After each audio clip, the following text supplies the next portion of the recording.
అందరికీ వందనాలు. నేను చాలాసార్లు భార్యాభర్తల గురించి మామూలు మాట్లాడుతూ ఉంటాను. ఎందుకంటే దేవుని గురించిన నిగూఢమైన విషయాలు వీళ్ళ సంబంధంలో రిఫ్లెక్ట్ అవుతూ ఉంటాయి. చాలామందికి పెళ్ళి అంటే ఇష్టం ఉండదు, కుటుంబ జీవితం అంటే ఇష్టం ఉండదు. కానీ దేవుడు ఏర్పరిచారు కుటుంబము. అందుకని భార్యాభర్తల యొక్క సంబంధంలో దైవికమైన విషయాలు, నేర్చుకోవాల్సిన దైవికమైన విషయాలు బోల్డన్ని ఉంటాయి. చాలాసార్లు భర్తకి ఏమి ఇష్టము అనే విషయంలో మనం తనని అబ్జర్వ్ చేస్తూ ఉంటాం. తను ఏం తింటున్నారు, ఎలాగ కట్టుకుంటున్నారు, నేను ఎలా ప్రవర్తించేటప్పుడు ఆయన ప్రవర్తన ఎలా ఉంటుంది, ఇవన్నీ అబ్జర్వ్ చేస్తే మనకి కొన్ని విషయాలు అర్థమవుతాయి. ఓహో, ఈయనకి ఇవి నచ్చవు, ఈయనకి ఇవి నచ్చుతాయి. ఫర్ ఎగ్జాంపుల్, ఒక 4 డిష్లు మనం వండినప్పుడు అందులో ఒకటి మాత్రం బాగా తింటున్నారంటే మనకు అర్థమయ్యేది ఏంటంటే ఈ 3 కంటే దాన్ని ఎక్కువ ఇష్టపడుతున్నారు అనే విషయం మనకు అర్థం. So when we observe him, అప్పుడు ఆయనకి ఏది ఇష్టము అనే విషయము మనకి తెలుస్తూ ఉంటుంది. ఇప్పుడు మనకి దేవుని గురించి, దేవునికి ఏమి ఇష్టమో, దేవుడు ఇష్టపడే వ్యక్తులు ఎవరు అనేది మనకు తెలియాలి. అంటే దేవుణ్ణి మనం ఇలా కళ్ళబెట్టి చూడలేం. అయితే ఆయన కొందరిని బైబిల్ గ్రంథంలో ఇష్టపడ్డారు. ఎవరిని ఇష్టపడ్డారో వారిని వారి జీవితాలను మనం చూసినప్పుడు మనం అలాగే ప్రవర్తిస్తే ఆయన నన్ను కూడా ఇష్టపడతారనే కన్క్లూజన్కి రావచ్చు. అందుకని రాత్రికాల సమయంలో అపోస్తల కార్యాలు 13వ అధ్యాయము 22వ వచనము మనము చదువుకుందాము. అపోస్తల కార్యములు 13వ అధ్యాయము 22వ వచనం. తరువాత అతనిని తొలగించి దావీదును వారికి రాజుగా ఏర్పరచును, మరియు ఆయన, నేను యెషయి కుమారుడైన దావీదును కనుగొంటిని, అతడు నా ఇష్టానుసారుడైన మనుష్యుడు, అతడు నా ఉద్దేశములన్నీ నెరవేర్చునని చెప్పి అతనిని గూర్చి సాక్ష్యం ఇచ్చాడు. దేవుడు దావీదును గురించి ఇస్తున్న సాక్ష్యం ఏంటంటే, he is a man after my own heart. తర్వాత నాకున్న ఉద్దేశాలన్నింటినీ ఈ దావీదు నెరవేరుస్తాడు అని అంటున్నారు. నా ఉద్దేశాలన్నీ అతడు నెరవేరుస్తాడు అని చెప్తున్నారు. దావీదు దేవుని హృదయానుసారుడు. దేవుని హృదయము దావీదుకు బాగా తెలుసు. లేదంటే దావీదు ప్రవర్తించే విధానము దేవుడు ప్రవర్తించే విధానానికి చాలా దగ్గరగా ఉంటుంది. అందుకని దేవుడు ఇష్టపడ్డాడు. మన పిల్లలు ఎగ్జాక్ట్గా మనలాగా వాళ్ళు రిఫ్లెక్ట్ చేస్తున్నారు అనుకో, మనం మురిసిపోతూ ఉంటాం. అరే, నా పిల్లడు నాలాగా చేస్తున్నాడు, నన్ను ఇమిటేట్ చేయడానికి ప్రయత్నం చేస్తున్నాడని మనం చాలా హ్యాపీగా ఫీల్ అవుతాం. మనము పాపులమై పుట్టాము, ఆ విషయం ఎప్పుడు మనము మర్చిపోకూడదు. దావీదు is by birth A sinner, కానీ తన హృదయంలో ఉన్న ఆశ, తను ప్రవర్తించే విధానము దేవుని యొక్క ప్రవర్తనకు, లేదంటే దేవుడు ప్రవర్తించే విధానానికి చాలా దగ్గరగా ఉంది. పాపరహితుడు ప్రవర్తించే విధానము ఆ విధానానికి సరిపోయేటట్లుగా పాపి అయిన మనుష్యుడు ప్రయత్నం చేస్తూ ఉన్నాడు. అందుకని దావీదు అంటే దేవునికి చాలా ఇష్టం.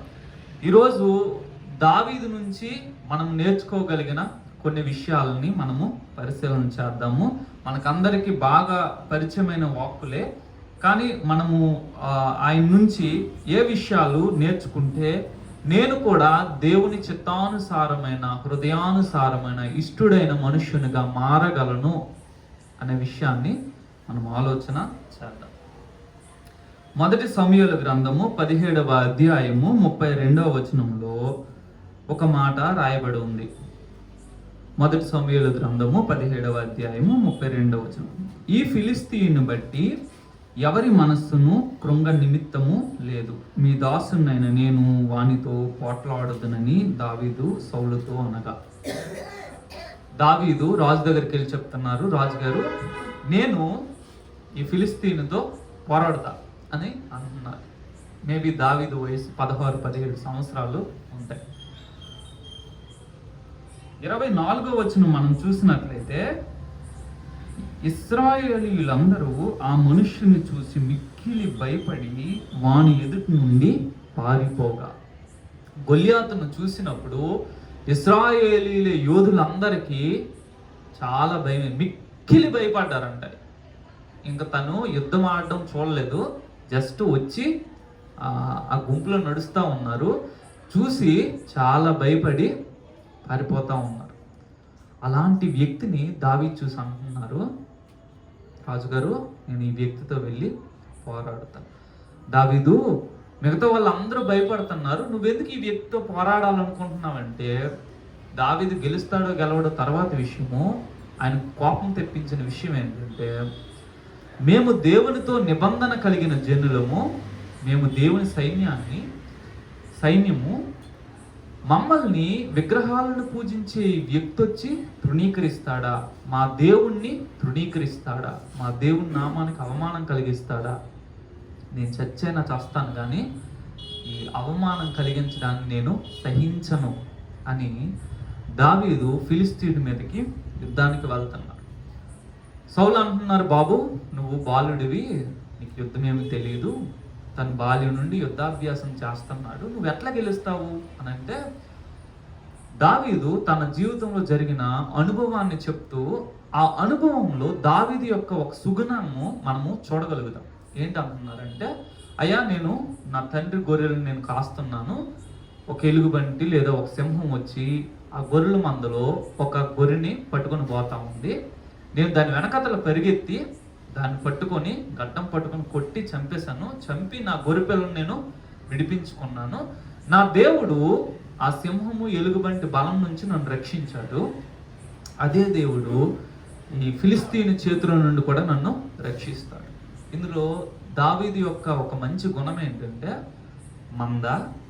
తండ్రి మంద పట్టుకొని పోతా ఉంది, పోతే గొర్రె పోయింది, అది గొర్రె సింహం గొర్రెను వదిలేసి దావీదు మీదకి వచ్చింది అనుకోండి, దావీదు ప్రాణము పోద్ది. అరే నా ప్రాణం పోద్ది, గొర్రె పిల్ల కోసం నా ప్రాణాన్ని నేను ఎందుకు రిస్క్ చేయాలి అని దావీదు అనుకోవట్లేదు. ఎక్కడి నుంచి వచ్చిందో తెలియదు ఆ కన్సర్న్ ఫర్ ద షీప్, గొర్రె కొరకైన ఆ బాధ్యత. నా తండ్రి మందని నేను కాస్తున్నాను, నా తండ్రి మందలో నుంచి గొర్రె పిల్ల చచ్చిపోతుంది, నేను ఒప్పుకోను, నా ప్రాణం అడ్డు పెట్టైనా సరే ఈ గొర్రె పిల్లను నేను కాపాడుతాను. తనకు అప్పగింపబడిన ఆ పనిలో దావీదు యొక్క నమ్మకత్వం ఏం లేదు. నాన్న దగ్గరికి వెళ్ళి, నాన్న ఈరోజు సింహం వచ్చి ఒక గొర్రె పిల్లని పట్టుకొని వెళ్ళిపోయిందంటే, నాన్న సరేరా మరి అడవి కదా ఏం చేస్తామని అంటారు, అయిపోయింది అక్కడ. కానీ దావీదు దాన్ని ఎంత సీరియస్గా తీసుకున్నారంటే, నాకు 100 గొర్రెలు అప్పగింపబడి ఉన్నాయి, ఈ 100 గొర్రెలు ఒక్కటి కూడా నాశనం అవ్వడానికి కుదరదు, కావాలని నేను చచ్చిపోతాను, నేను బ్రతికున్నంత వరకు ఈ గొర్రెలు హాని చెందడము అసంభవం అని తను సింహము ఎలుగుబంటితో పోరాడుతూ ఉన్నారు. అవి ఒక పంజా విసిరాయంటే అవును, కానీ అటువంటి వాటితో పోరాడి దావీదు జయాన్ని చూశారు. దావీదు హృదయము మనము అర్థం చేసుకోగలిగితే మనం దేవునికి దగ్గరగా వెళ్ళగలం. వెళ్తున్నారు, దావీదు ఫిలిస్తీన్తో యుద్ధం చేస్తున్నారు. అయితే దావీదు అంటున్న ఒక మాట ఏంటంటే, 45వ వచనంలో దావీదు, నీవు కత్తియు ఈటియు బల్లెమును ధరించుకొని నా మీదకి వచ్చుచున్నావు, అయితే నీవు తిరస్కరించిన ఇశ్రాయేలు సైన్యములకు అధిపతి యెహోవా పేరిట నేను నీ మీదకి వచ్చుచున్నాను. డేవిడ్ చెప్తా ఉన్నారు ఏంటంటే, అయ్యా నీ దగ్గర బల్లెము కత్తి నీ ఆయుధాలన్నింటితో నువ్వు నా మీదకి వస్తున్నావు, but I have only one weapon, that is the name of the lord. సజీవుడైన దేవుడు, ఇశ్రాయేలు సైన్యములకు అధిపతి అయిన యెహోవా నామములో నేను నీ మీదకి యుద్ధానికి వస్తున్నాను అని చెప్తా ఉన్నాను. అందుకనే దావీదు తన జీవితంలో లేదంటే ఆ యుద్ధంలో తన జీవిత పోరాటాలన్నిటిలో కూడా విజయాన్ని చూడగలరు. ఎందుకు అని అంటే, ఏ పోరాటాన్ని కూడా తన శక్తిని బట్టి తాను పోరాడలేదు. ఇన్ ఎవ్రీ బ్యాటిల్ ప్రతి యుద్ధంలో కూడా దేవుని నామములో తను యుద్ధం చేశారు. ఆ నామములో యుద్ధం చేసిన కారణాన్ని బట్టి తను ఆ యుద్ధంలో విజయాన్ని చూశారు. తర్వాత ఇంకొక విషయం, 24వ అధ్యాయము 17-18 వచనాల్లో దావీదు యొక్క ఇంకొక సుగుణము మనకి కనిపిస్తూ ఉంటది. 24 సమూయేలు మొదటి గ్రంథము 17-18 వచనాలు. దావీదుతో ఇట్లైనను, యెహోవా నన్ను నీ చేతికి అప్పగింపగా నన్ను చంపక విడిచినందున ఈ దినమున నీవు నా అపకారమునకు ఉపకారము చేసిన వాడవై నా ఎడల నీకున్న ఉపకార బుద్ధిని వెల్లడి చేసితివి కనుక నీవు నాకంటే నీతిపరు. ఎవరన్నారు? తనను చంపాలనుకుంటున్న సౌలు, తన శత్రువైన సౌలు తన శత్రువు గురించి ఇస్తున్న స్టేట్మెంట్. నువ్వు నన్ను చంపకుండా విడిచిపెట్టి నేను చేస్తున్న ఈ అపకారానికి నువ్వు ఉపకారం చేస్తాను. సౌలు చెప్తున్న విషయం ఏంటంటే, యెహోవా నన్ను నీ చేతికి అప్పగించారు. ఎవరు అప్పగించారు? దేవుడే. దావీదు సౌలును చంపుకో, నీ ప్రాణాన్ని తీయడానికి చూస్తున్నాడు కదా, ఎంతకని పారిపోతావు, ఈరోజు చంపే అనేసి దేవుడు ఇచ్చేశాడంట. దావీదు చేతికి చంపుకోమని ఇచ్చేస్తే దావీదు అంటున్నారు, దేవుడు అభిషేకించిన వ్యక్తిని నేను ఎట్లా చంపుతాను? దావీదు మనసు ఎంత ఉన్నతమైందంటే 24వ అధ్యాయం 5వ వచనం చివరి భాగం చూస్తే, సౌలు వస్త్రమును తాను కోసినని దావీదు మనస్సు నొచ్చి. దావీదు కోసాడంట. ఇంగ్లీష్లో ఎట్లా ఉందంటే, తన మనసు గద్దించిందంట. డేవిడ్, ఏం చేస్తున్నావు? ఎవరి చెంగును కోస్తున్నావు? Is anointed by the God. దేవుని చేత అభిషేకం పొందిన వ్యక్తికి వస్త్రపు చెంగును కోసినందుకు దావీదు మనస్సు నొచ్చుకుంది. లాంటి హృదయం దావీదుది. మనము ఈయనని అనుసరించగలిగితే, దావీదు జీవితాన్ని మనం అనుసరించగలిగితే, చూడండి, నేను ఇక్కడ దావీదు చేసిన ప్రార్థనల గురించి కానీ దేవునితో తనకున్న అనుబంధం గురించి కానీ నేను ఇవేం మాట్లాడట్లేదు. External things. చాలా మంది భక్తి అంటే ఏమనుకుంటారంటే ప్రార్థనా జీవితం అనుకుంటారు, వాక్య ధ్యాన జీవితం అనుకుంటారు. కానీ నా అవగాహనలో భక్తి అంటే ఏంటంటే, ఈ రెండింటి యొక్క రిఫ్లెక్షన్ మన అనుదిన జీవితంలో కనిపించాలి. నేను చాలాసార్లు చెప్పే విషయం ఏంటంటే, కర్పూరం కానీ లేకపోతే నాఫ్థలిన్ బాల్స్ కానీ ఒక గదిలో ఉంచినట్లయితే, ఒక వస్త్రాల దగ్గర ఉంచినట్లయితే, ఆ వస్త్రాలను బయటకు తీసిన తర్వాత వాటికి ఆ సువాసన వస్తుంది. వాటి యొక్క వాసన ఆ వస్త్రాల్లో వస్తుంది. ఎట్లా వస్తుంది అంటే, అవి చాలా కాలము వాటితో పాటు ఉన్నాయి. నేను చాలా సమయం ప్రార్థన చేస్తాను, ఉపవాస ప్రార్థన చేస్తాను, నేను గంటల కొద్ది బైబిల్ ధ్యానం చేస్తాను అని నేను చెప్పుకుంటూ, నా ప్రవర్తన, నా జీవిత విధానము వాటిని రిఫ్లెక్ట్ చేయకపోతే there is something wrong with me. నేను గంట ప్రార్థన చేయొచ్చు, దేవునితో సంబంధం లేకుండా గంట నా అంతటి నేను మాట్లాడుకోవచ్చు, నాలో నేను మాట్లాడుకోవచ్చు. మోకాళ్ళ మీద ఉండి కన్నీళ్లు కారుస్తా ప్రార్థన చేయొచ్చు, కానీ దేవునితో సంబంధం లేకుండా ఉండొచ్చు. అందుకని భక్తి జీవితము మనం మోకాళ్ళ మీద గడిపిన జీవితము, మనం బైబిల్తో ధ్యానించిన, బైబిల్ చదువుతూ మనం నేర్చుకున్న పాఠాలు, దేవుడు మనతో మాట్లాడిన విషయాలు మన జీవితంలో రిఫ్లెక్ట్ కాకపోతే మనం చేస్తున్న భక్తి శూన్యం. దావీదు జీవితంలో తనకి దేవునికి ఉన్న ఆ అన్యోన్య సహవాసం యొక్క రిఫ్లెక్షన్ తను చేస్తున్న క్రియలలో మనకు కనిపిస్తూ ఉంటుంది.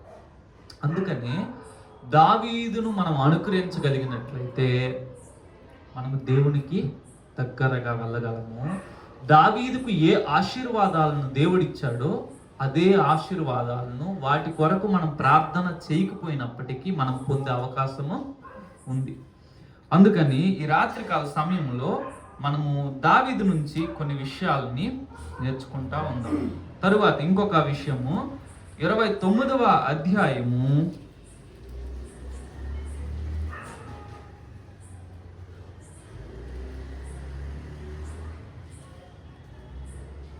3వ వచన చివరి భాగంలో ఈ మాట రాయబడి ఉంది. ఇతడు నా యొద్ద చేరిన నాట నుండి నేటి వరకు ఇతని యందు తప్పేమియు నాకు కనబడలేదని ఫిలిస్తీయుల సర్దారులతో అనెను.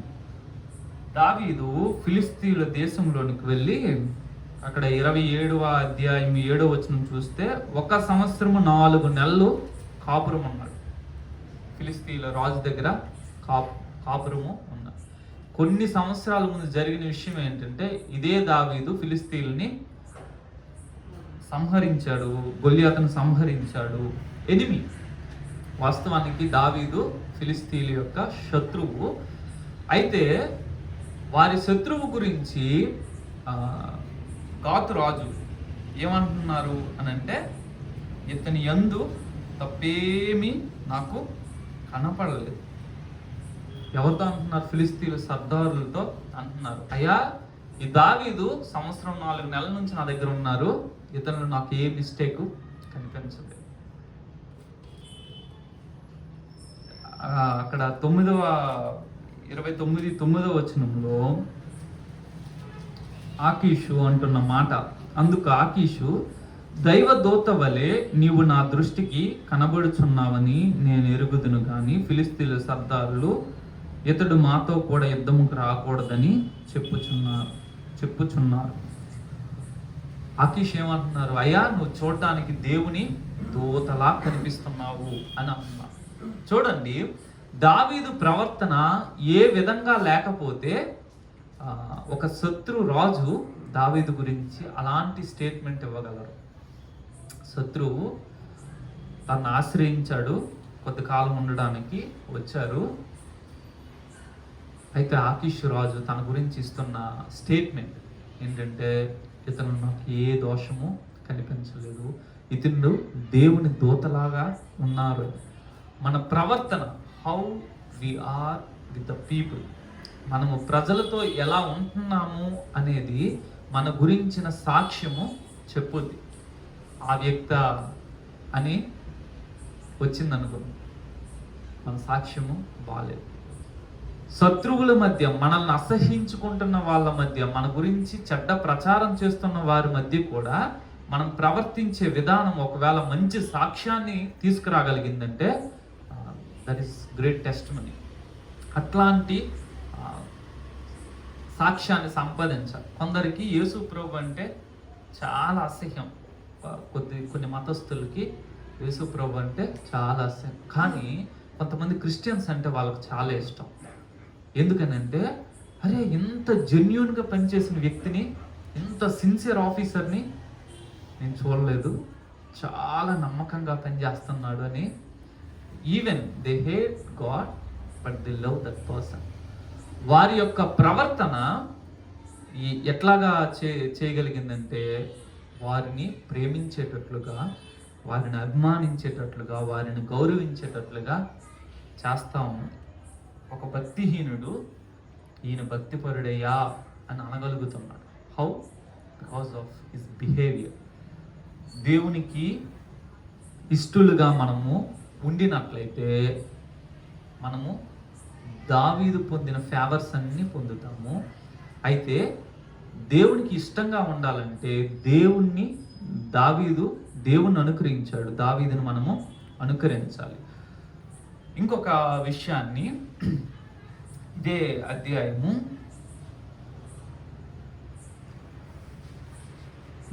30వ అధ్యాయము 6వ వచనంలో, దావీదు మిక్కిలి దుఃఖపడెను మరియు తమ తమ కుమారులను బట్టి కుమార్తెలను బట్టి జనులకు అందరికీ ప్రాణము విసికినందున రాళ్ళు రువ్వి దావీదును చంపుదము రండని వారు చెప్పుకొనగా, దావీదు తన దేవుడైన యెహోవాను బట్టి ధైర్యము తెచ్చుకుంది. దావీదు తన యొక్క సమస్తాన్ని కోల్పోయాడు. తనతో వచ్చిన వారి భార్యలు, తన పిల్లలు అందరినీ కోల్పోయి చాలా దుఃఖంలో ఉన్నాడు. అదే, అందరినీ నష్టపోయానే అని.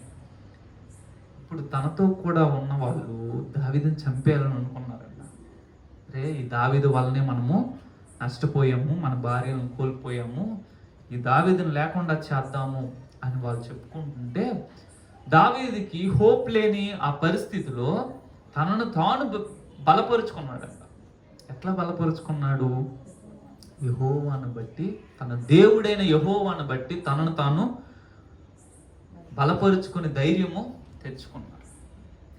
ఒక సందర్భంలో యోనాతాను వచ్చి దావీదుని బలపరుస్తాడు. ధైర్యంగా ఉండు, నీకు ఏ హాని కాదు అనేసి. తనను బలపరచడానికి ఏ వ్యక్తి లేరు.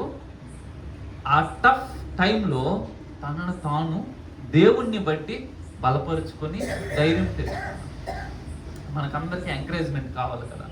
మనం కృంగిపోయినప్పుడు ఎవరో ఒకరు మన భుజాన్ని తట్టి లేపాలని ఆశపడతాం. మనం దుఃఖంలో ఉన్నప్పుడు ఎవరో ఒకరు మనల్ని ఓదార్చాలి అని ఆశపడతాం. మనం వేదనలో ఉన్నప్పుడు ఎవరో ఒకరు మనల్ని ఆదరించాలని మనం ఆశపడతాం.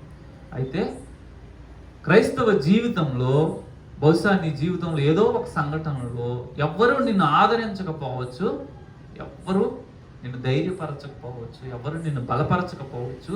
అటువంటి సమయంలో దావీదు యొక్క అనుకరణ మనకి చాలా చాలా అవసరమై ఉన్నది.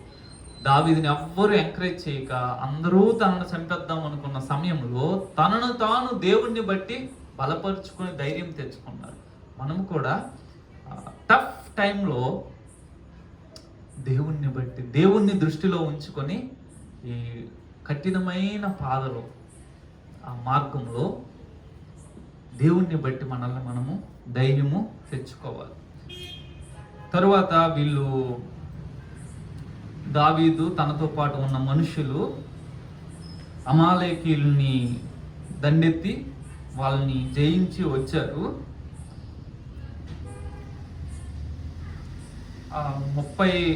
24వ వచనం మనం చూసినట్లయితే దావీదు చెప్తున్న మాట, మీరు చెప్పినది ఎవరు ఒప్పుకొందురు?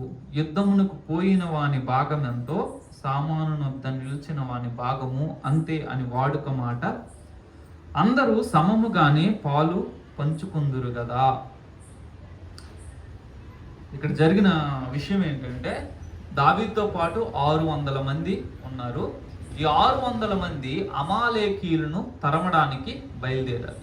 అలా తరుమే సమయంలో వాగు దాటలేక 10వ వచనము, దావీదును 400 మంది ఇంకా తరుముచూ పోయిరు గాని ఆ 200 మంది అలసట పడి బేసోరు వాగు దాటలేక ఆగిరి. ఆ 400 మంది పోవచుండగా 200 మంది ఉన్నది, 600 మంది సైన్యము, అందులో 200 మంది ఆగిపోయారు. ఆల్మోస్ట్ 30%, 33% వెనక్కుండిపోయారు.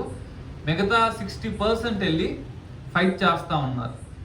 ఫైట్ చేసి గెలిచేసి వచ్చి చాలా దోపుడు సొమ్ము పంచుకున్నారు. వాళ్ళు అంటున్నారు, దావీదు మనం గెలుస్తాం కదా, వీళ్ళు వెనక ఉండిపోయారు, వీళ్ళకి మాత్రం మనము బహుమానము లేదంటే మనం సంపాదించిన పళ్ళ సొమ్ములో వీళ్ళకేమీ ఇవ్వద్దు, ఎందుకంటే వీళ్ళు యుద్ధానికి రాలేదు. దావీదు దానికి ఒప్పుకోలేదు.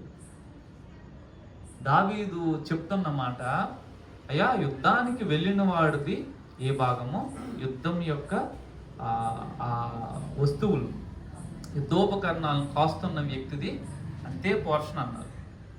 కానీ వీళ్ళు అసలు యుద్ధానికే వెళ్ళలేదు. వీళ్ళు యుద్ధానికి వెళ్ళి యుద్ధం, అయ్యా మేము ఫైట్ చేయలేము, భయం వేస్తుంది, మీరు యుద్ధం చేయండి, మేము కాపలా ఉంటామని కూడా అనలేదు. వీళ్ళు వెళ్ళలేక, వాగు దాటలేక ఉండిపోయారు. అసలు యుద్ధమే చేయని, యుద్ధ రంగానికి వెళ్ళని వ్యక్తులతో దావీదు అంటున్నారు, వీళ్ళకు కూడా సేమ్ పోర్షన్ వెళ్ళాలి. దేవుడి న్యాయం, చాలా మందికి దేవుడు అన్యాయస్తుడిగా కనిపిస్తున్నాడు. దేవుడు ఎంత న్యాయవంతుడంటే, నిజంగా ఆయన్ని మనం నమ్ముకోవడము, మనం మన జీవితాల్లో చేసిన గ్రేటెస్ట్ థింగ్, ఏదైనా గొప్ప పని ఏదైనా ఉందంటే ప్రభు అయిన యేసునందు విశ్వాసం ఉంచడం. చూడండి, కొంతమందికి తక్కువ ఆయుష్కాలం ఉంటుంది. డేవిడ్ బ్రెయినార్డ్, శామ్యుయల్ మోరిస్, ఇలాంటి వ్యక్తులకి, వన్య, ఇలాంటి వ్యక్తులను చూసినప్పుడు చాలా తక్కువ టైం, 30s లోపు వాళ్ళు చనిపోయారు. కనీసం హాఫ్ ఆఫ్ ది లైఫ్ కూడా వాళ్ళు ఏమీ చూడలేదు. వెరీ ఫ్యూ ఇయర్స్ ప్రభువుని తెలుసుకొని ఒక 5 సంవత్సరాలు 2 సంవత్సరాలు అంతే చనిపోయారు. అరే వీళ్ళు బ్రతికుంటుంటే దేవుని కొరకు ఎంత పరిచర్య చేసుండేవారు, ఎంత గొప్ప బహుమానాన్ని సంపాదించుకుని ఉండేవారు అని అనుకున్నాం. అరే వీళ్ళు చచ్చిపోయారు, చాలా బహుమానాన్ని మిస్ అయిపోయారు కదా అని అనుకున్నాం. కానీ దేవుడు ఎంత ఉన్నతమైన వ్యక్తి అంటే, మనం చేయలేనిది దేవుడు చేయగలిగేది ఏంటంటే కాల ప్రయాణం. ఆయన ఒక వ్యక్తిని మిలియన్ వేస్లో చూస్తాడు. మన లైఫ్లో ఈ మిస్టేక్ చేస్తే వచ్చే కాన్సిక్వెన్సెస్, ఈ మిస్టేక్ చేస్తే వచ్చే కాన్సిక్వెన్స్, ఈ మిస్టేక్ ఇట్లా మిలియన్ వేస్లో మనము ఒకే టైంలో చేసే మిలియన్ మిస్టేక్స్కి వచ్చే మిలియన్ కాన్సిక్వెన్సెస్ని ఆయన ఒకే టైంలో చూస్తారు. అందుకని మనల్ని ఎక్కడ డిస్టర్బ్ చేయరు. స్టిల్ ఆయన అనుకున్నది లేదంటే ఆయన ఇవ్వాల్సింది ఇస్తాడు. ఈ భక్తుల జీవితాలను మనం చూసినప్పుడు వాళ్ళు ఎక్కువ కాలం బ్రతకలేదు. బ్రతుకుంటే బోల్డెన్ ఆత్మను సంపాదించే వాళ్ళు దేవుడి దగ్గర బోల్డ్ అంత బహుమానాన్ని ఉండేవారు కదా. మరి దేవుడు వీరికి సమయాన్ని ఇవ్వకుండా వేగంగా తీసేసుకున్నాడు, వీళ్ళు బహుమానాలన్నీ కోల్పోయారు కదా అని నేను అనుకుంటా. కానీ వాస్తవం ఏంటంటే దేవుడికి తెలుసు వన్యాకి ఇంకొక 5 సంవత్సరాలు ఇస్తే వన్య చేయబోయే పనులేంటి, ఇంకా ఎంతమందిని ప్రభావితం చేయగలడు, ఇంకా ఎన్ని ఆత్మలను సంపాదించగలడు, ఇంకా ఎంత వేగంగా సువార్త పని చేయగలడు అనే విషయము దేవుడికి బాగా తెలుసు. ఆయన కాల ప్రయాణం చేసి చూస్తాడు. వన్య ఈ టైంలో చచ్చిపోతే, శామ్యుల్ మోరిస్ ఈ టైంలో చచ్చిపోతే వచ్చే రిజల్ట్స్ ఏంటి, చావకుండా ఇంకొక 50 సంవత్సరాలు నేను తనకి ఆయుష్నిస్తే తను చేయగలిగే పనులు, నా రాజ్యానికి జరిగే మేలు, ఇవన్నీ దేవుడు చూసి దేవుడు అనుకుంటారు ఈ వ్యక్తిని ఇక్కడ తీసుకోవడం న్యాయము. అయినప్పటికీ ఆయనకి ఇవ్వబడే బహుమానంలో ఎటువంటి కోత ఉండదు. అయ్యా కొంతమంది ప్రభుని ఇలా నమ్మి చచ్చిపోతారు. అప్పుడే ఇప్పుడు సిలువ మీద దొంగ ఉన్నారు, తను అక్కడ నుంచి బ్రతికి ఉండినట్లయితే రక్షింపబడి గొప్ప పరిచర్య చేసేవాడు, కానీ చచ్చిపోయాడు. మరి ఆ వ్యక్తికి ఎట్లాంటి బహుమానం ఉంటుంది అంటే, నేను అనుకునేది దేవుడు దావీదుకు లాగా, దావీదు ఎలా అయితే అయ్యా వాళ్ళు రాలేకపోయారు, ఒకవేళ వచ్చి ఉండుంటే మీరు ఎలా అయితే ప్రాణాలకు తెగించి పోరాడారో వాళ్ళు కూడా అదే హృదయం కలిగిన వాళ్ళు. సో మనలో చాలా మంది సేవకులు అవ్వలేకపోయాము, సేవకు వెళ్ళలేకపోయాము. కానీ దేవుడు చూస్తాడు ఏంటంటే ఈ వ్యక్తికి ఉన్న జీవి ఎట్లాంటి హృదయాన్ని కలిగి ఉన్నాడు, ఈ వ్యక్తికి ఒకవేళ సరైన అవకాశాలు ఇవ్వబడితే ఈ వ్యక్తి చేసే పనులు ఏంటన్నది దేవుడు కాలంలో వెళ్ళి చూసి రేపు పొద్దున్న న్యాయమైన బహుమానాన్ని ఇస్తారు. ఎవరు కూడా పరలోకంలో బహుమానాలు తీసుకునేటప్పుడు అప్సెట్ అవ్వరు. అరే నేను చేసిన పనికి సరైన గుర్తింపు దక్కలేదు అని అప్సెట్ అవ్వరు. మనం చాలాసార్లు మన డబ్బులు ఇస్తాము దేవుని పనికి, కానీ మనల్ని అప్రిషియేట్ చేయకపోవచ్చు. మనం చాలా ప్రార్థన చేస్తాము, కానీ అసలు మన పేరు రాకపోవచ్చు, మనము పూర్తిగా మరువబడవచ్చు. అయితే దేవుని కొరకు చేసిన ఏ పని కూడా మరువబడదు. ఆయన పుస్తకంలో మనం చేసిన ప్రతి పని లిఖితమై ఉంటుంది. దేవుడు బహుమానం ఇచ్చేటప్పుడు మనకి ఇవ్వబడిన అవకాశాలు, మన హృదయంలో ఉన్న ఆశ, మన హృదయంలో ఉన్న భారము, మనం చేసిన ప్రయత్నాలు, వీటన్నిటిని పరిగణలోకి తీసుకొని న్యాయమైన బహుమానాన్ని ఇస్తారు. అందుకని ఏ వ్యక్తి కూడా నాకు దేవుడు అన్యాయం చేశాడు, నాకు రావాల్సిన దానికంటే తక్కువ ఇచ్చాడని అననే అన్నాడు. దావీదు హృదయం, ఒక మనిషే ఇంత న్యాయంగా ఆలోచించగలిగితే దేవుడు ఇంకెంత న్యాయంగా ఆలోచిస్తాడు. పాపంలో పుట్టి పాపంలో బ్రతుకుతున్న వ్యక్తి అంత న్యాయంగా ఆలోచన చేసినప్పుడు, న్యాయవంతుడైన దేవుడు, న్యాయమే తనకు సింహాసనముగా కలిగిన దేవుడు, న్యాయమే తన సింహాసనానికి ఆధారముగా కలిగిన దేవుడు ఇంకెంత న్యాయంగా ప్రవర్తిస్తాడు. రేపు పొద్దున్న నరకానికి వెళ్ళిపోతున్న వాళ్ళు, నరకానికి వెళ్ళిన వాళ్ళు ఎవరు కూడా దేవుడు అన్యాయస్తుడు అనలేరు, ఆ మాట అనలేరు. వాళ్ళు చెప్పగలిగే మాట ఏంటంటే, మేము నరకానికి వెళ్ళడానికి దేవుడు న్యాయవంతుడు, మేము అనుభవిస్తున్న ఈ శిక్షకి దేవుడు న్యాయవంతుడు. కొంతమంది సువార్తే వినకుండా నరకానికి వెళ్తారు. చాలా మంది ఆర్గ్యూ చేసేది ఏంటంటే, ఇప్పుడు ఆదివాసీ ప్రజలు ఉన్నారు, యేసు ప్రభువుని గురించిన వార్తే రాకముందు చచ్చిపోయారు. వాళ్ళు అసలు వినలేదు. విన్నా మనం చెప్పిన మాటలు వాళ్ళకి అర్థం కాలేదు, ఆ లాంగ్వేజ్ ఏంటో తెలియదు. మరి వాళ్ళు చచ్చిపోయి నరకానికి వెళ్తే దేవుడు అన్యాయస్తుడు కదా అని చాలామంది అంటారు. అయితే దేవుడు చూసేది ఏంటంటే, వీళ్ళకి సువార్త అర్థమైతే సువార్త పట్ల వీళ్ళ వైఖరి ఏ విధంగా ఉంటుంది అన్నది దేవుడు కాలంలో చూస్తాడు. వీరి హృదయ పరిస్థితులు ఏంటి. చాలామంది యేసు ప్రభు పుట్టక మునిపే ప్రపంచంలో చాలామంది ఉన్నారు. ఆయన యోధా దేశంలో పుట్టారు, కానీ ప్రపంచంలో బోళ్ళంతమంది చచ్చిపోయారు. మరి వీళ్ళందరూ నరకానికి వెళ్ళిపోవాల్సిందేనా అని అంటే అనే కాదు. వాళ్ళు న్యాయంగా ఆలోచించినట్లయితే, వాళ్ళు నిజంగా యేసు ప్రభు సువార్త అర్థమై ఉంటే వాళ్ళు యేసు ప్రభుని నమ్ముతారు అనే విషయం దేవునికి తెలిస్తే ఖచ్చితంగా వాళ్ళని రక్షణలోకి నడిపిస్తారు. The same gospel will be presented. వాళ్ళకి అదే సువార్త వినిపింపబడి వాళ్ళు రక్షణ పొందేటట్లుగా చేస్తాడు.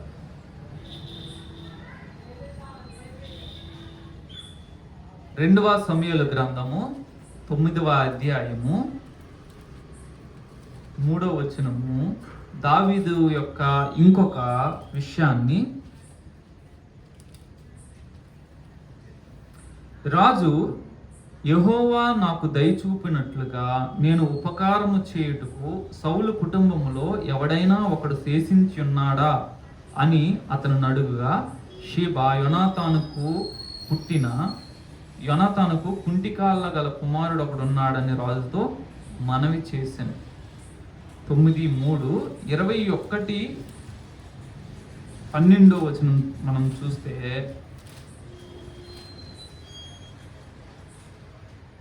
కాబట్టి దావీదు పోయి సౌలు ఎముకలను అతని కుమారుడైన యోనాతాను ఎముకలను యాబేష్ గిలాదు వారి యొద్ద నుండి తెప్పించాడు. దావీదు మర్చిపోవట్లే. యోనాతానుకి ఎప్పుడో ప్రమాణం చేశాడు.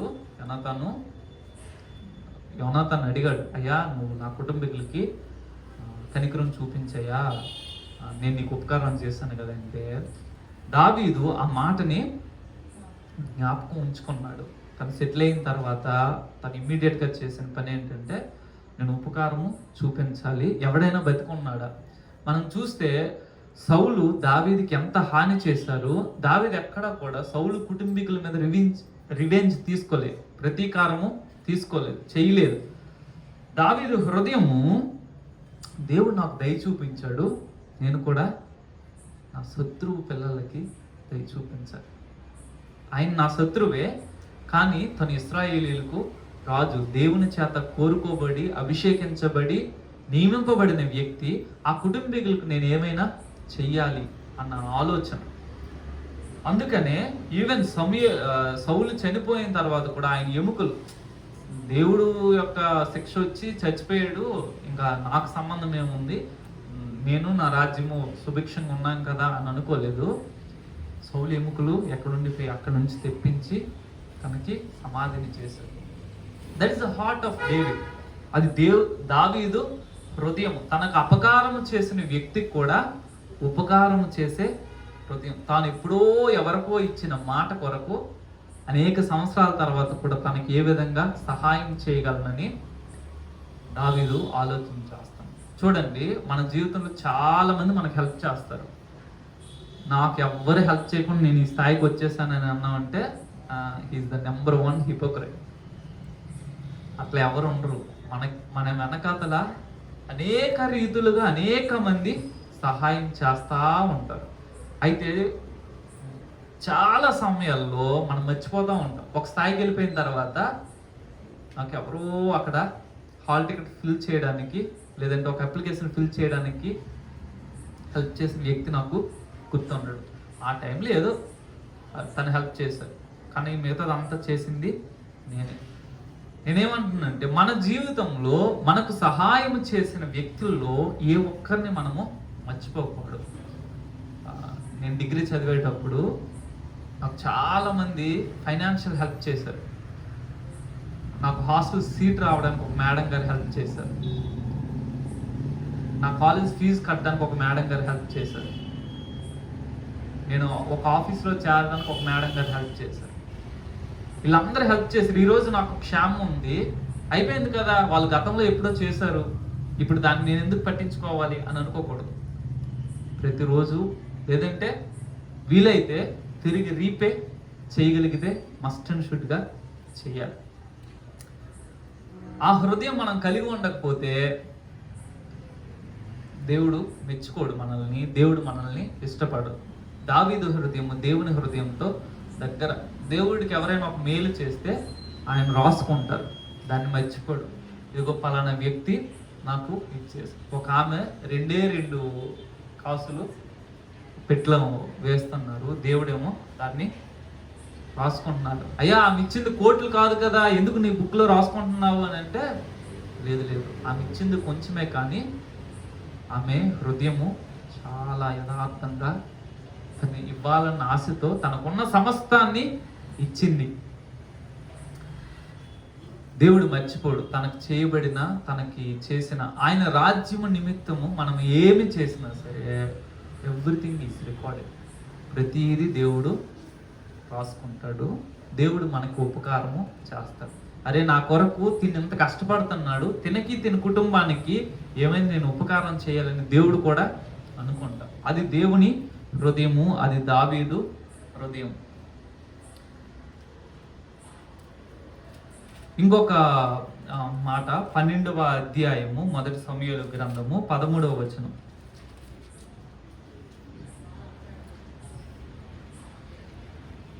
నేను పాపము చేసితినని దావీదు నాతానుతో అనగా, నాతాను నీవు చావుకున్నట్లు యెహోవా నీ పాపమును పరిహరించును. దావీదు జీవితంలో ఒక తప్పు జరిగింది. ఆ తప్పు చాలా నష్టాన్ని దావీదుకి చేకూర్చింది. దేవుని దాసుడు వచ్చి ముఖం ఎదుటి చెప్తున్నారు, దావీదు యు డిడ్ ఏ మిస్టేక్, ఆ మనుష్యుడివి నువ్వే అని చెప్తున్నారు. దావీదు ఎంత యథార్థమైన హృదయం కలిగినాడు అంటే, ఎస్ నేను తప్పు చేశాను. సౌలుకి దావీదుకు ఉన్న ఒక ప్రాముఖ్యమైన డిఫరెన్స్, సౌలు దగ్గరికి సమూయేలు వచ్చి నువ్వు తప్పు చేసావు, దేవుడి మీద తిరుగుబాటు చేసావు, దేవుడు చెప్పిన మాట నువ్వు లోబాలేదు అని అంటే, సౌలు అంటాం లేదు నేను అట్లా చేయలేదు, వీళ్ళు జనులు నన్ను బలవంతం చేశారు, జనులు తెచ్చుకొచ్చారు, ఇవి మంచివని జనులే తీసుకొచ్చారు అని జనుల మీద పెడుతున్నారు. దావీదు అంటున్నారు, ఎస్ నేను తప్పు చేశాను, సిగ్గు లేకుండా దేవుడు ఆశిస్తున్నది అది. అయ్యా నేను నా జీవితంలో I committed number of mistakes, 1 కాదు 2 కాదు, నా జీవితంలో నేను 100ల కొద్ది తప్పుల్ని చేశాను. దేవుడు ఒక మిస్టేక్ని ఎక్స్పోజ్ చేస్తున్నప్పుడు దేవుని దాసులు, అయ్యా నీ హృదయంలో ఇలా అనుకుంటున్నావు, నీ బ్రతుకులో నువ్వు ఈ పాపం చేసావు, ఈ తప్పు చేసావు అని చెప్తున్నప్పుడు, నేను ఒక్కడిని ఒకదాన్నే చేశానా, ఈ లోకంలో చాలా మంది చేశారు కదా, వ్యభిచారులు తాగుబోతుల కంటే నేను పెద్ద పాపి ఉన్నట్టుగా చెప్తున్నాడే ఈ దేవుని దాసుడు అని అనుకోవచ్చు. ఎస్ నేను తప్పు చేశాను, దేవా నన్ను క్షమించని దేవుని పాదాల దగ్గరికి వెళ్ళొచ్చు. దావీదు హృదయం ఏంటి? యథార్థత కలిగిన హృదయము. నేను తప్పు చేశానయ్యా, నన్ను క్షమించయ్యా అనుకుని దేవుని దగ్గరికి వెళ్ళాడు. మన జీవితం మనం అందరం తప్పులు చేస్తాము. అయితే ప్రతి చిన్నది ప్రతి పెద్దది, ఇది చిన్న తప్పు ఇది పెద్ద తప్పు అని కాకుండా అన్ని తప్పుల్ని దేవుడు ఎక్స్పోజ్ చేసిన ప్రతిసారి yes I committed this mistake. రేపు పొద్దున్న సర్వ సమాజం ఎదుటి నిలబడి అందరి ముందు నువ్వు తప్పు చేసావు కదా అని దేవుడు అంటే సిగ్గు లేకుండా ఒప్పుకోవాలి. ఎస్ ఎవరైతే పర్సనల్ ఈగో కలిగి ఉంటారో వాళ్ళు ఒప్పుకోరు. గతంలో చేసిన పాపాన్ని చెప్పరు బయటికి. నేను మార్మన్స్ పొందిన అంటారు, కానీ గతంలో ఎన్ని చెత్త పనులు చేశారో దే విల్ నాట్ ఎక్స్పోజ్. వాళ్ళు ఏంటంటే బెస్ట్ పీపుల్ అనే ముద్ర కావాలి. అయితే దేవుడు ఒక సందర్భం వచ్చినప్పుడు తన జీవితంలో తను చేసిన ఒక మిస్టేక్ని సిగ్గు లేకుండా చెప్పగలిగిన వ్యక్తి దైవ చిత్తానుసారుడైన వ్యక్తి. నేను ఈ తప్పుని చేశాను, ఎస్ ఐఎమ్ ఏ సిన్నర్, నేను ఏ తప్పు లేని పరిశుద్ధుణ్ణి అని ఎవరైనా అంటే ఈజ్ ఎ లయర్. బైబిల్ అంటుంది యూఆర్ ఎ సిన్నర్. కాబట్టి ఎప్పుడైనా సరే మన జీవితంలో మనం చేసిన ఒక తప్పుని మనము చెప్పుకోవడానికి, అయ్యా నేను గతంలో ఇలా జీవించాను, గతంలో ఈ మిస్టేక్ చేశాను, అయితే దేవుని దగ్గర క్షమాపణ పొందానని చెప్పుకోవడానికి పడకూడదు. మన జీవితము తెరచిన పుస్తకంగా ఉండాలి. చాలాసార్లు మన జీవితము క్లోజ్డ్ బుక్గా ఉంటుంది. అందుకనే పరలోకం వెళ్ళిన తర్వాత మనం అనేకుల గురించి ఆశ్చర్యపోతూ ఉంటాం, అదే ఈ వ్యక్తి మంచోడు అనుకున్నాను ఎలాంటోడా అని. అయితే మన జీవితము తెరచిన పుస్తకం అయినప్పుడు పరలోకం వెళ్ళినాక ఎవ్వరూ ఆశ్చర్యపోరు, ఇవన్నీ నా జీవితంలో యథార్థంగా జరిగాయి, అట్లన్నిటిని నేనే చేశాను, ప్రతి దాని కొరకు నేను దేవుని దగ్గర క్షమాపణ అడిగాను, ప్రతి దాని యొక్క కాన్సిక్వెన్స్ నా జీవితంలో నేను అనుభవించాను. ఇది మనము చెప్పగలం. చివరిగా మొదటి దినవృత్తాంతాలు 29వ అధ్యాయము 3వ వచనం. మొదటి దినవృత్తాంతాలు 29వ అధ్యాయము 3వ వచనము. మరియు నా దేవుని మందిరం మీద నాకు కలిగి ఉన్న మక్కువ చేత నేను ఆ ప్రతిష్ఠితమైన మందిరము నిమిత్తము సంపాదించిన వస్తువులు గాక నా సొంతమైన బంగారమును వెండిని నా దేవుని మందిరము నిమిత్తము నేను ఇచ్చేదను. దావీదు హృదయంలో తన తర్వాత లేదంటే తనకంటే ముందు ఉన్న ఒక్క గోలే దేవుని మందిరం. నేను నగరంలో ఉంటున్నాను, దేవుని మందిరమేమో గుడారాల్లో ఉంది, సో దేవుడికి నేను ఒక మందిరం కట్టాలండి. మందిరం కోసమే సంపాదించాడంట. క్రైస్తవులకి ఒక టీచింగ్ ఎక్కిస్తూ ఉంటారు, ఏంటంటే మనం పేదోళ్ళని, పేదరికంలోనే ఉండాలి, పేదగానే ఉండాలి, సరైన బట్టలు ఉండకూడదు, చూడడానికి దీనులుగా కనిపించాలి, ఈ అవుట్ వర్డ్ ఇదంతా సోదంతా చెప్తారు. నేనేమంటున్నానంటే బీ ఎ రిచ్ పర్సన్, చాలా డబ్బు సంపాదించు, చాలా ఉన్నతమైన స్థితిలో ఉండు, అయితే నీ మొదటి ప్రాధాన్యత దేవుడు, దేవుని రాజ్యం. You have to do business, you have to do great jobs, you have to earn many things.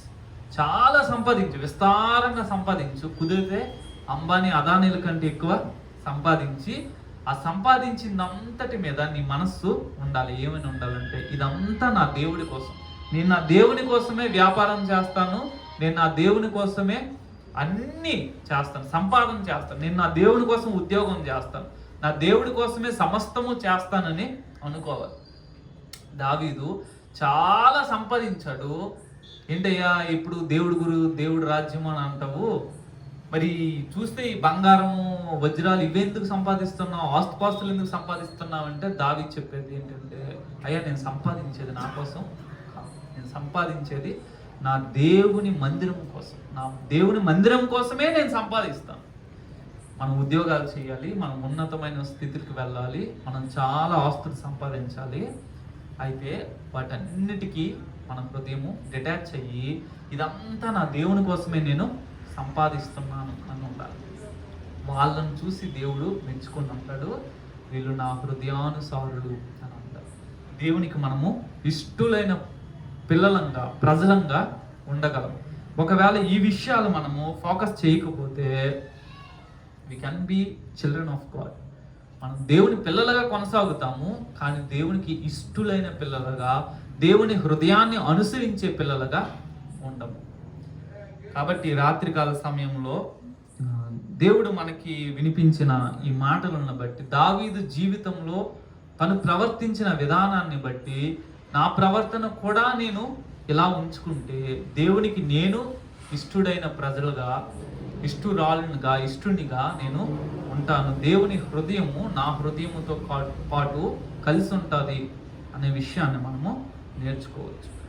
కాబట్టి రాత్రికాల సమయంలో మనం ప్రార్థన చేద్దాము, ప్రభువా దావీదులాగా నా హృదయము ఉండాలి. దావీదు తన జీవితంలో ఎలా ప్రవర్తించారో మనం చూసాం. తన శత్రువుల పట్ల ఎలా వ్యవహరించారు, తనకు హెల్ప్ చేసిన వారి పట్ల ఎలా హెల్ప్ చేశారు, ఎట్లా తన ఉపకార బుద్ధిని చూపించారు, తన దేవుని మందిరం పట్ల తనకున్న ఆశను ఎట్లాగా తను చేశారు, ఇవన్నీ మనం చూస్తున్నాము.